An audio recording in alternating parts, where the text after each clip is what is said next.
This is questions for the record, and um, I'm not sure which question this is in the news series. Maybe it's the we'll figure it out. Um,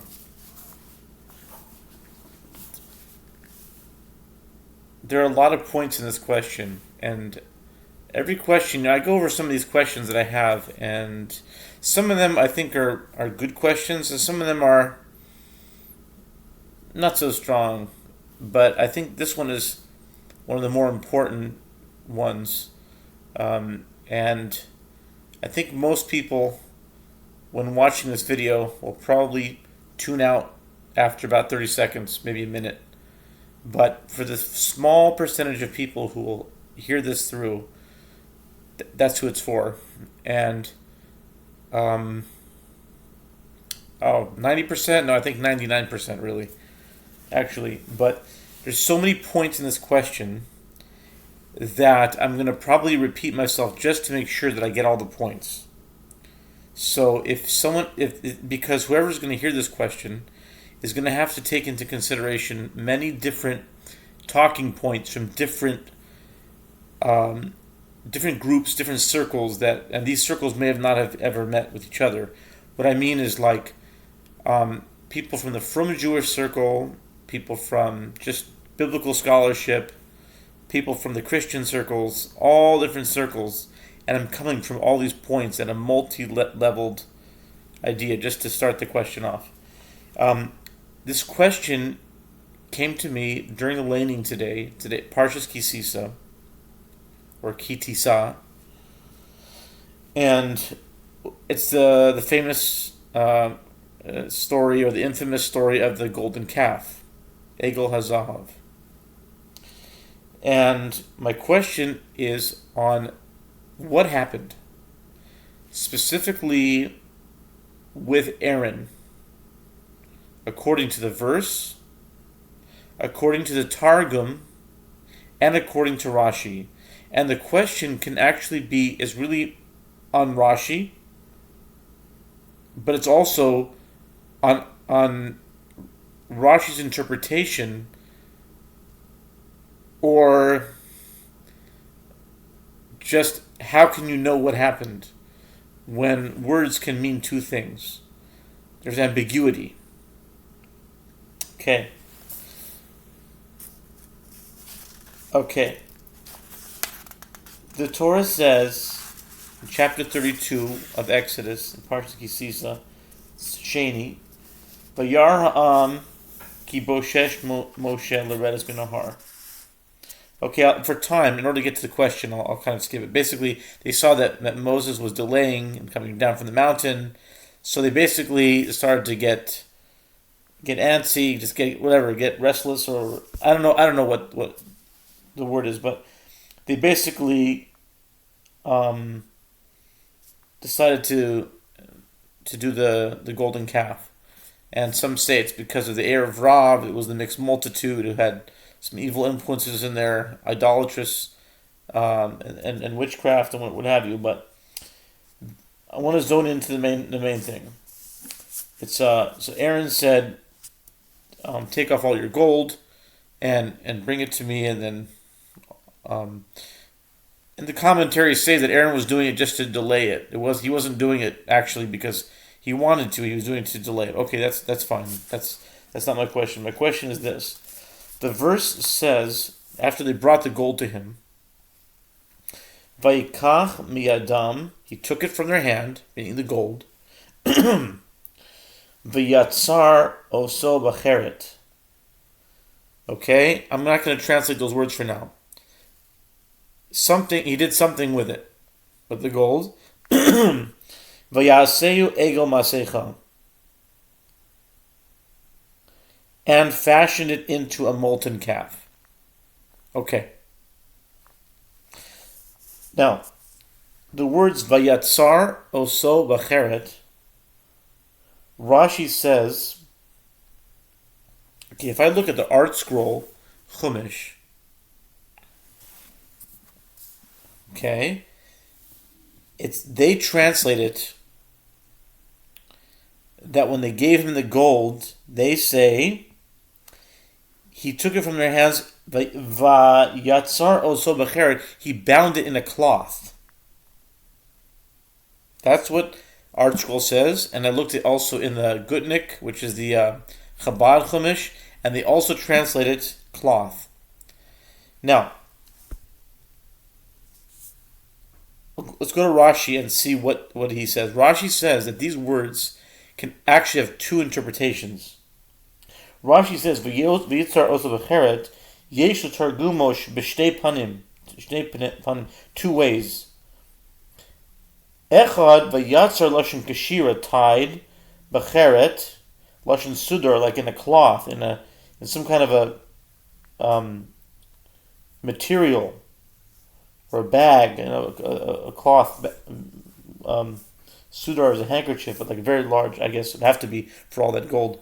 Kamo, and he brings proofs to the yatzar krachim kesef, and they put the silver into these cloths, shtei charitim, in two bags, whatever, two cloth sacks or whatever.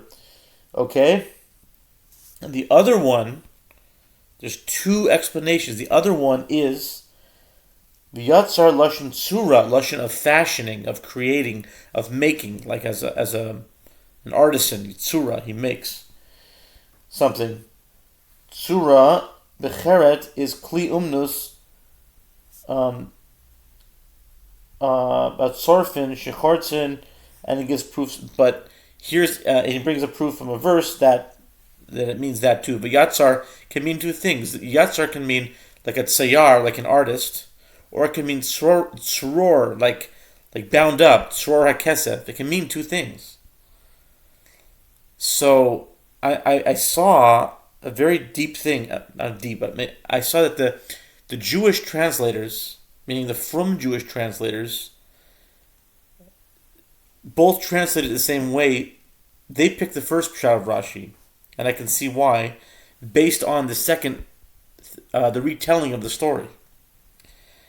Whereas in the English translation of the non-Jewish, in the Christian Bible, the King James Bible, they pick the second pshat of Rashi, which means it's and in the King James, I think he fashioned it with an engraving tool, and that's Rashi says that is one pshat. So it's not like the Christians made that pshat.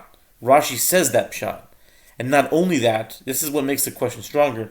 Rashi says Zesh Targum Unklis Vitzar Yisei Bezifa. In fact, Unklis himself, if you look at the Unklis, the Targum, he goes with his second pshat, with Zifa. Zifa in Aramaic, according to Rashi, Rashi brings it, and the second pshat is with a tool. So even Unklis says like the King James Bible. They say the same pshat, which Rashi also says. But the Jewish from translators, they say cloth. And you're going to see why. I think you're going to see why very soon. As the story goes, basically they made this calf, and then he comes down, breaks the tablets, and they're dancing in the camp, and the whole thing. Okay, right. Basically, he confronts Aaron on this. It's like, why are you? What are you do? What happened here? What's going on? And Aaron says, "Don't get so angry. Please don't get so angry." He probably was fuming. And what does he say here? 3:24. Al yichar afadoni. Don't get so angry. You know that this nation, that they're bad, or maybe he was referring to Erev Rav, whatever. But anyway, Aaron tells the story over. He says it differently. He says, "Give me the isparku, and then I threw it into the fire. He said, give me the gold, and then they came and they gave me the gold. Va'ashlichehu ba'esh. I threw it in the fire, V'yetze ha'egel zeh, and then just this egel came out. Okay, so when he's telling him over, it's like he didn't say that he made it, or he didn't say that he threw it in the fire. He said ashlicheu. He threw it. It was thrown in the fire. Whatever, he threw it in the fire, and out came the egel. And here's very important. Why it's a here's the question on understanding Rashi, how Rashi could have said this. Rashi says in the words, okay, Vashlicheu, in 24. Okay, Rashi says the lo yadati vashlicheu ba'esh, is Aaron talking. Vashlicheu ba'esh the lo yadati sheyetze ha'egel hazeh vayetze. Rashi says Aaron said, I didn't know. Think about that for a moment. Think about the two explanations of Rashi. The first shot is that he threw it into a cloth. The second shot is that he used an engraving tool, and they both can fit into those words. V'yitzar sacheret. It's ambiguous. It can go either way. But I saw very clearly why the Jewish translators used that, because, and the Christian translator picked the other pshat of Rashi. According to the first pshat, that it's a cloth. Okay, according to the second pshat that he engraved it, it would be impossible for him to say, I didn't know that the egel would come out. He's claiming that he threw the egel into the fire, he threw the gold into the fire, and magically, through kishuf, like, voila, here was an egel. But if you're going to the second explanation of Rashi, where he chiseled it out and carved it out, like the Targum says, like the King James Bible says, how is it possible that Rashi could say, that Aaron said, I didn't know what would happen? If you're carving it out, it's very intentional and it goes slowly.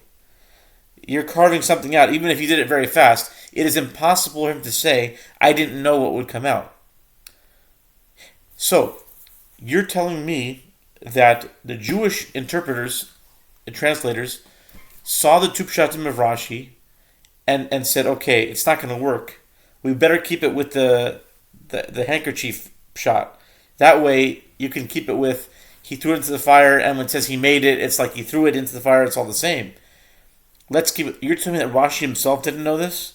You don't think Rashi reviewed his own manuscripts before he published it, and he saw all his manuscripts? You don't think that he would have seen the two pshatim would have contradicted one another, according to what he said? Lo yadati? It's a big question. Now, the question is partly on how to understand how Rashi would have said that. Why did he include the two pshatim? If, number one, the Targum says one pshat, but but his own words wouldn't allow for both pshatim. Now, I've noticed, like in the Christian circles, you ask a Christian person about this, they'll say, yeah, maybe he just forgot, maybe he just, he didn't. And a Jewish person wouldn't just say that. A Jewish person would say, like, Rashi really, they wouldn't say he forgot, he made a mistake. They would say there was some intention there. But would a Jewish person even admit to think that maybe Rashi did make a mistake? I haven't heard that. I'm always hearing that Rashi always has intentions and there's always meanings for that. But if that's the case, how do you reconcile the two pshatim with what happened, with what he's saying, lo yadati? He cannot say lo yadati according to the second pshat, and according to Targum Unklis, and according to King James Bible, which is brought down by Rashi. But the Jewish translators who say cloth, I'm almost sure that they knew this, and that's why they picked the first pshat of Rashi, so that it would mesh all the way through. That way, Rashi could say lo yadati and it would make sense. But my question is, why would Rashi put both pshatim? Did Rashi not review his own work before he published it? Now, if that's the case, now you can take this question to even a further level. that um,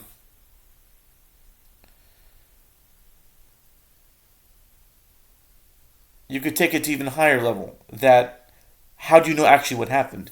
If these words have two pshatim, have two ways to translate it, okay, vayitzer esacheret can mean he put it in a bag or he fashioned it with a tool. If it can mean these two things, so what actually happened?